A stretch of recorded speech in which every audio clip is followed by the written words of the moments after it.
নমস্কার সুপ্রিয় দর্শক শ্রোতা সকলকেই স্বাগত হিন্দু লাইভস ম্যাটার ইউটিউব চ্যানেলে। দর্শক, সবাই একটি ভালো প্রতিবেশী চায়, হোক সেটা কোনো ব্যক্তি, হোক সেটা কোনো রাষ্ট্র।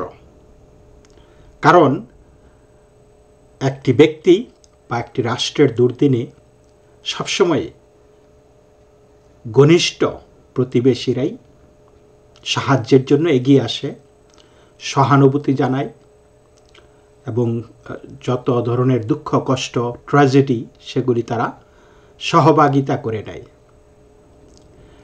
সম্প্রতি ভারতের বৈশরণ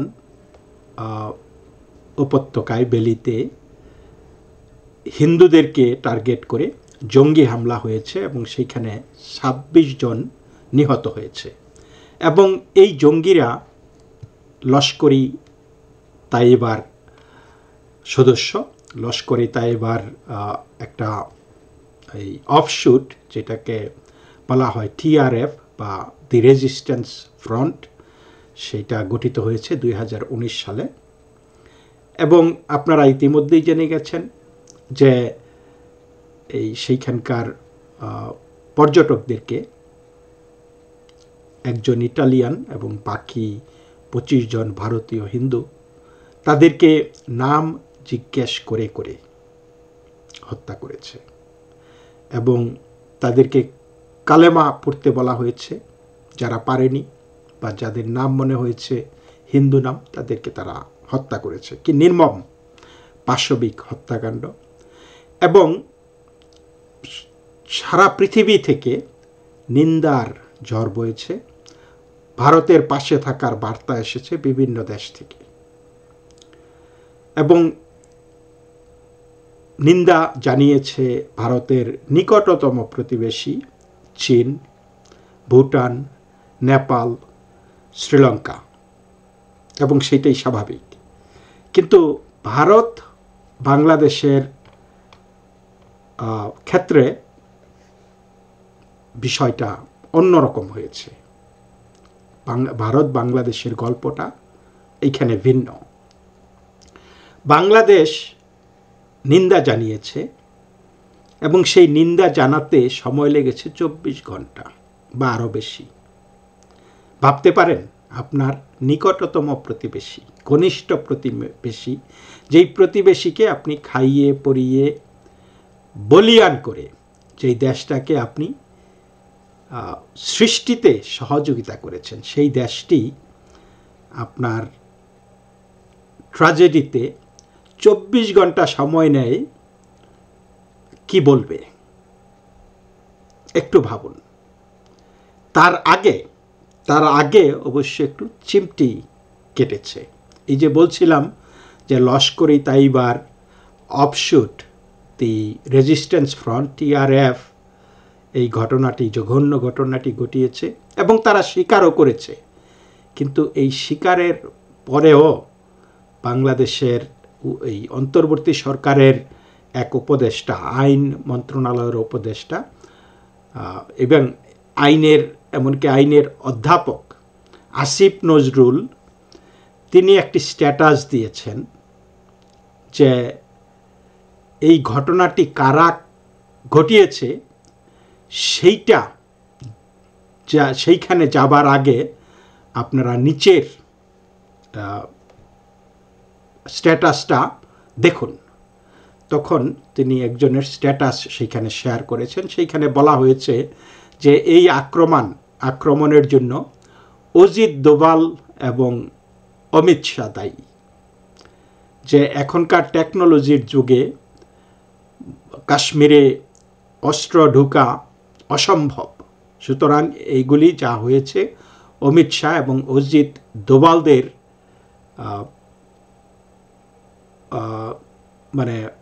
কারণেই হয়েছে বা তারাই ঘটিয়েছে। এটা হচ্ছে বাংলাদেশের সরকারের একজন গুরুত্বপূর্ণ উপদেষ্টা বা মন্ত্রী বলতে পারেন তার বক্তব্যে। এবং এর কিছুক্ষণ পরেই সেইটা তিনি আবার উঠিয়ে নিয়েছেন এবং ভাষ্য ছিল যে আমরা ধারণা করেছি যে এটা নিয়ে প্রশ্ন উঠতে পারে, এই জন্য উঠিয়ে নিচ্ছে। কিন্তু প্রশ্ন তো উঠবেই। এই আসিফ নজরুলের সাথেই কিন্তু লস্করি তাইবার নেতা মুফতি হারুন ইজাহারের সাথে সাক্ষাৎ হয়। আসিফ নজরুল নিজে মুফতি হারুন ইজাহারের সাথে সাক্ষাৎ করে এবং আরও কিছু সাঙ্গপাঙ্গর সাথে সাক্ষাৎ করে। তাদেরকে জেল থেকে মুক্তি দিয়েছিল এই আসিফ নজরুল, যেই ব্যক্তিটি সাবেক প্রধানমন্ত্রী শেখ হাসিনার আমলে এই লস্করি তাইবার সাথে সম্পৃক্ততার কারণে, জঙ্গিপনার কারণে জেল খেটেছিল যেই ব্যক্তিটি, সেই ব্যক্তির সাথে আসিফ নজরুলের কিন্তু আগেই সাক্ষাৎ হয়েছে। সুতরাং যেখানে লস্করি তাইবা বলছে যে তারা এই ঘটনা ঘটিয়েছে, তাই স্বীকার করেছে, সেইখানে আসিফ নজরুল বলছে যে কারা ঘটনা ঘটিয়েছে সেইটা বোঝার আগে এই স্ট্যাটাসটা পড়ে বুঝতে হবে। এবং সেই স্ট্যাটাসটাতে দোষারোপ করা হয়েছে অজিত দোভাল এবং অমিত শাহকে। দর্শক, এখন আমরা কাকে বিশ্বাস করব? আমরা কি লস্করি তাইবাকে বিশ্বাস করব, নাকি আমরা আসিফ নজরুলকে বিশ্বাস করব? নাকি আসিফ নজরুলও জানে কারা করেছে এবং সেইটাতে তার একটা ভূমিকাও থাকতে পারে, কিন্তু উদরপিণ্ডি বুধুরগারে চাপানোর জন্য তিনি বলতেছে অজিত দোভাল এবং অমিত শাহ এটা করিয়েছে। তো এরপরেই ডক্টর মোহাম্মদ ইউনূসের বক্তব্য, আবারও বলছি 24 ঘন্টা পরে, এবং সেইখানে তারা সন্ত্রাসবাদের নিন্দা জানিয়েছে এবং বলেছে যে বাংলাদেশ বরাবরই সন্ত্রাসবাদীদের বিরুদ্ধে। অবশ্যই বাংলাদেশ বরাবরই সন্ত্রাসবাদীদের বিরুদ্ধে, এবং সেটা শেখ হাসিনার আমলে। এই আমলে কিন্তু বাংলাদেশ সন্ত্রাসবাদীদের বিরুদ্ধে না, বরং বাংলাদেশে সন্ত্রাস কায়েম করা হচ্ছে। সন্ত্রাসবাদীদের সাথে তাদের আতাত হয়েছে, হিজবুত তাহরির, হরকাতুল জিহাদ, তারপরে এই যে আপনার লস্করি তাইবা, এগুলির সাথে। এগুলি বাংলাদেশে অপারেট করতেছে ফ্রিলি। আমরা দেখতেছি বাংলাদেশে আইসিসের ফ্ল্যাগও দেখা যাচ্ছে, দেখা কিন্তু যাচ্ছে এগুলি। সুতরাং তারা যে সন্ত্রাসবাদের বিরুদ্ধে, এটা আমি এখন বিশ্বাস করি না। আগে ছিল, ইয়েস। এবং সন্ত্রাসবাদীরা এই কারণেই শেখ হাসিনাকে ক্ষমতা থেকে নামিয়েছে। যাই হোক, এই হলো বাংলাদেশের বক্তব্য। আরেক প্রতিবেশী, বলছিলাম না যে বাংলাদেশ এবং পাকিস্তানের গল্পটা অন্যরকম, মানে এই দুই প্রতিবেশীর গল্পটা অন্য প্রতিবেশীদের চাইতে আলাদা। তো বাংলাদেশের ভূমিকা আমরা বললাম। তো পাকিস্তান শুরু থেকেই তারা অস্বীকার করেছে এখানে তাদের সম্পৃক্ততার কথা, এবং শুধু তাই না, আবার একটু ঘাও দিয়েছে। যেমন বলেছে যে যারা এগুলা ঘটিয়েছে তারা নাকি ফ্রিডম ফাইটার, তারা নাকি মুক্তিযোদ্ধা। তো এই মুহূর্তে যেইখানে মানুষের রক্ত এখনো শুকায়নি, এখনো সেন্টিমেন্ট মানুষের, এখনো লাশ যার যার পরিবারের কাছে পৌঁছায়নি, সেই অবস্থায় একটি রাষ্ট্র যত বৈরী হোক না কেন, যখন তারা বলে যে এই ঘটনা এই ভারতেরই ষড়যন্ত্র, ভারতের আভ্যন্তরীণ রাজনৈতিক কারণে ঘটেছে, অথবা যারা ঘটিয়েছে তারা ফ্রিডম ফাইটার, তো এগুলি তো একটা ইনসাল্ট, তাই না? এবং সেটা তারা বলেছে। এই পাকিস্তানের প্রতিরক্ষা মন্ত্রী এই বক্তব্য দিয়েছে, এবং পাকিস্তানের সেনাপ্রধান তার সেই পুরনো বক্তব্য যেটা রেখেছিল যে হিন্দু এবং মুসলমান কোনোদিন এক নয়। চিন্তা করতে পারেন, ভাবতে পারেন কতটুকু বিদ্বেষ থাকলে এগুলি মানুষ বলতে পারে। হিন্দু এবং মুসলমান এক নয়। কেন এক নয়? হিন্দুরা কি মানুষ না? মুসলমানরা কি মানুষ না? হিন্দু এবং মুসলমানের শরীরে কি আলাদা আলাদা রক্ত? ভাবতে পারেন যে তারা কখনোই এক নয়। এবং দ্বিজাতি তত্ত্ব এই কারণেই হয়েছিল যে এই যে হিন্দু মুসলমান ভাগাভাগির কারণে পাকিস্তান সৃষ্টি হয়েছিল, যারা কালেমায় বিশ্বাস করে তাদের জন্য। ভালো কথা। তাহলে এতে করে আপনার সেই ভারতে যেই মুসলমান রয়ে গেল 200 মিলিয়ন, প্রায় 20 কোটি মুসলমান, তাদের তিনি কি বলবেন? পাকিস্তান কি তাদেরকে পাকিস্তানে নিয়ে আসবে?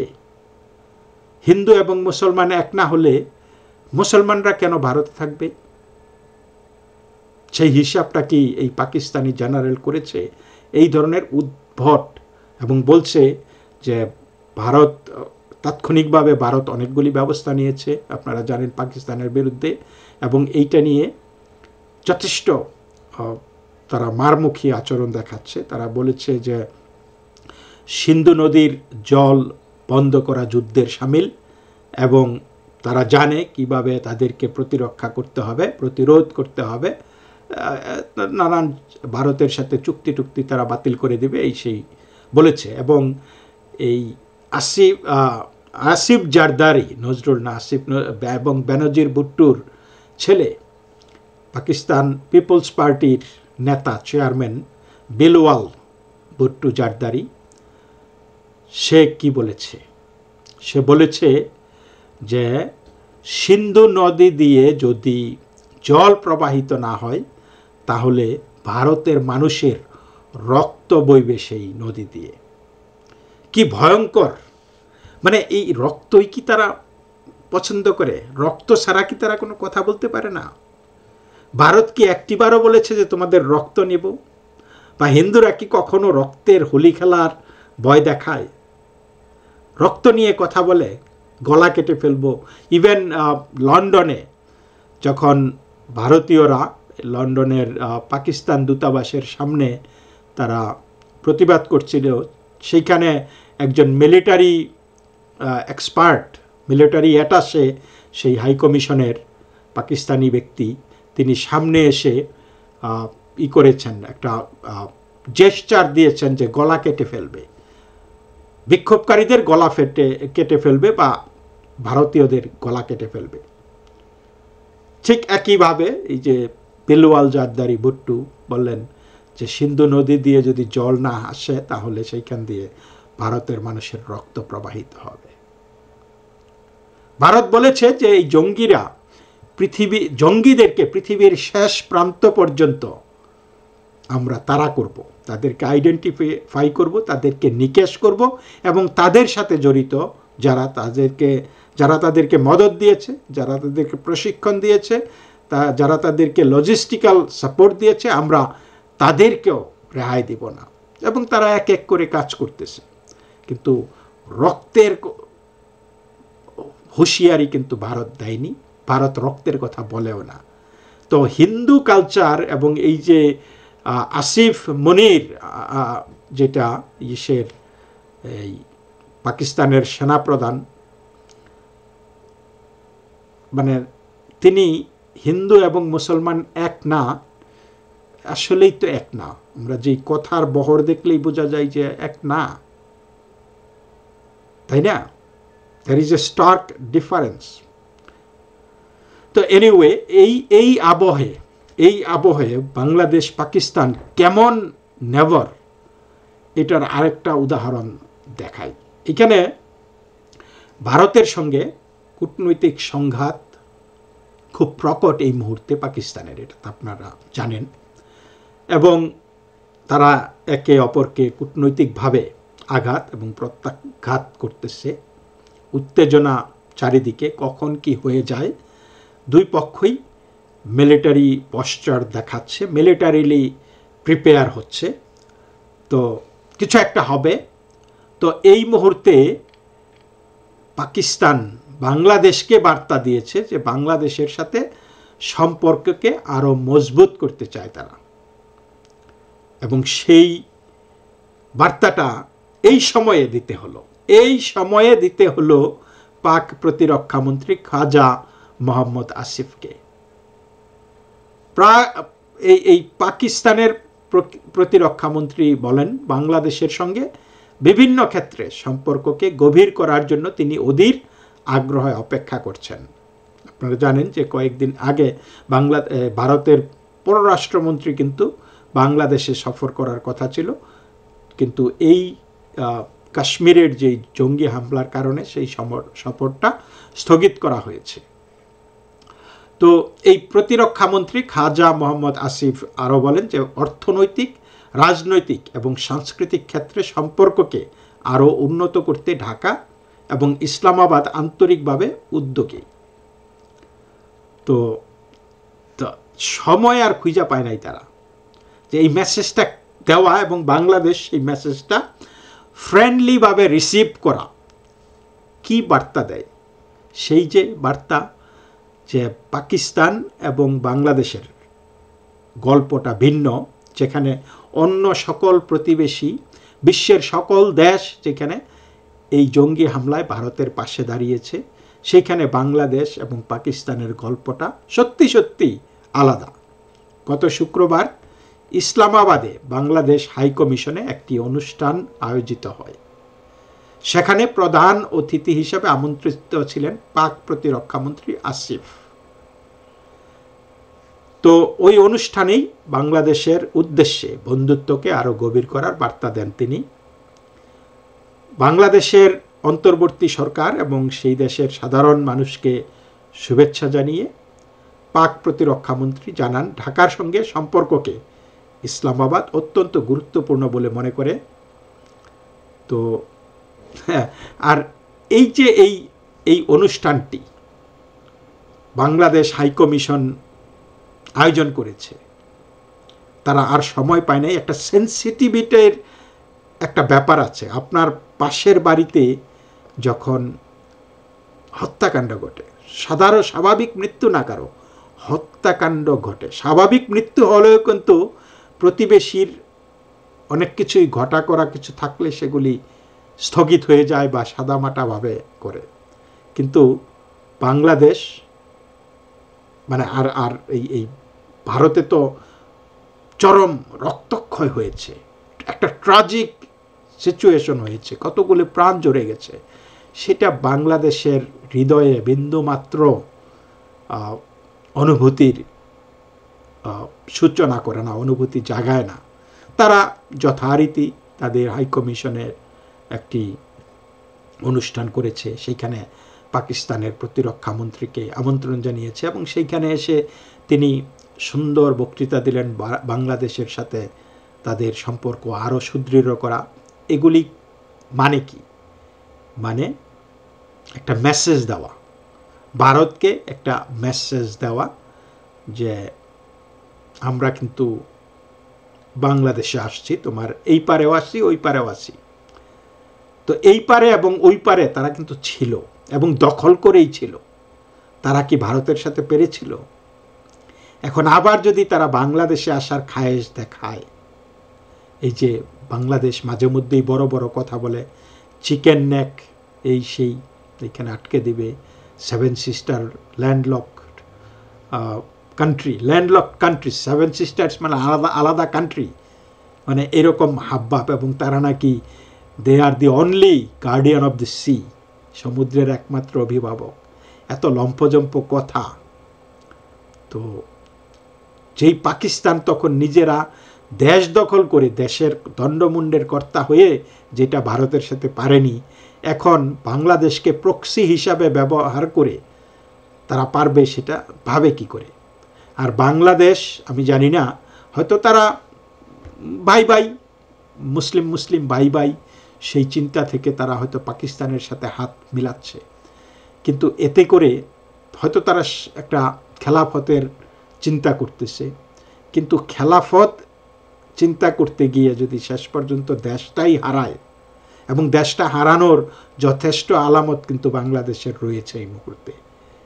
এই আরাকান আর্মি বাংলাদেশের ঘাড়ে নিঃশ্বাস ফেলছে, এবং ভারতকে চটালে ওই চিকেন নেক যে চিকেন হয়ে যাবে এটা তো বলার অপেক্ষা রাখে না। এবং এই চট্টগ্রাম, পার্বত্য চট্টগ্রাম, ফেনী অঞ্চলগুলি থাকবে কিনা, এগুলি কিন্তু ওই যে গার্ডিয়ান অফ দি সি এত সহজ না। তো এই জন্যই বলছিলাম যে বাংলাদেশ এটা বেসিক্যালি ইন্ডিয়ার পায়ে পাড়া দিয়ে একটা ঝগড়া লাগাতে চায়। আমি জানি না কোন হিসাব থেকে সেটা করতে চায় তারা, বাট মানে বা কার জোরে, হাউ, মানে তারা ইন্ডিয়ার সাথে এইরকম পাঙ্গা লড়তে আসে আমার একটু বুঝতে অসুবিধা হচ্ছে। তো যেই ভারত বহু বছর আগে, মানে আজকে ধরেন ৭১ সালে যে বাংলাদেশকে স্বাধীনতা এনে দিয়েছে, পাকিস্তানের সাথে বিভিন্ন সময়ে যুদ্ধে জড়িয়ে একচ্ছত্র বিজয় লাভ করেছে, তারপরও সেই ভারত আর আজকের ভারত কিন্তু এক নয়। আজকের Bharat is a third most powerful country in the world, এবং এটা চারটিখানি বিষয় নয়।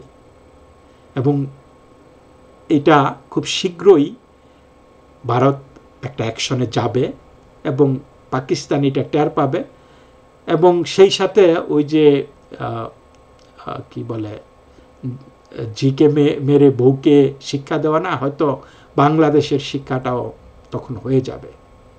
তো দর্শক, এই পর্যন্তই। সকলেই ভালো থাকবেন। নমস্কার।